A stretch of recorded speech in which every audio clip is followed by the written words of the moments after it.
আজকে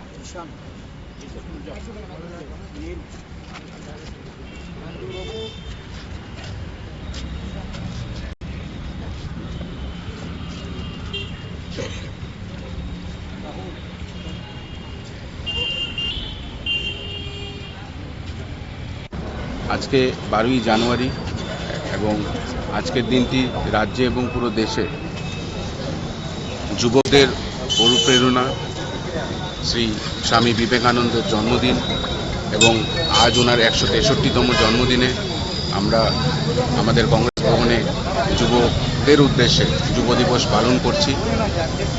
এবং স্বামী বিবেকানন্দ সবসময় একটা কথা বলতো যে যুবকরা যেই দেশে স্বতঃস্ফূর্তভাবে দেশের জন্য কাজ না করে সেই দেশের উন্নতি কখনো হয় না। এবং উনি ভারতবর্ষের জন্য এই কথাটাই বলেছিল যে ভারতবর্ষ একটি যুবক রাষ্ট্র। এই রাষ্ট্রে যতদিন না যুবকরা নিজের স্বার্থের জন্য এবং এই দেশের স্বার্থের জন্য কাজ করবে না ততদিন এই দেশ উজ্জ্বল হবে না। ওনার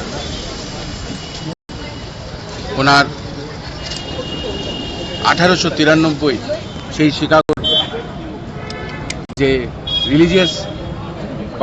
রিলিজিয়াস পার্লামেন্টে যে বক্তব্য, যেখানে উনি বলেছিলেন all my dear brothers and sisters of America, যেই কথা শুনে সেখানের লক্ষ লক্ষ শ্রোতারা উন্মাদনায় পাগল হয়ে গেছিল। এবং ওনার দেওয়া প্রত্যেকটি বাণী যুব সমাজের জন্য অত্যন্ত কাজের।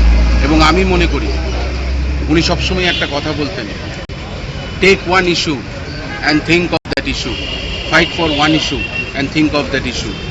That issue should be so strong in your mind that all your muscles, all your vein and all your blood should speak out of only one issue. Leave all the issues alone and fight for one issue.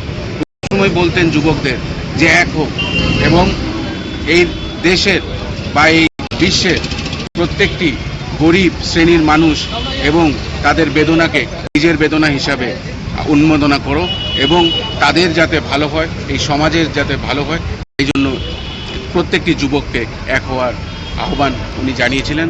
তাই আজ আমরা যুব কংগ্রেসের পক্ষ থেকে, ত্রিপুরা প্রদেশ যুব কংগ্রেসের পক্ষ থেকে আজকে কংগ্রেস ভবনে ওনার জন্মদিনে শ্রদ্ধাঞ্জলি অর্পণ করেছি এবং ওনার মতন মহা মানুষকে কোটি কোটি প্রণাম।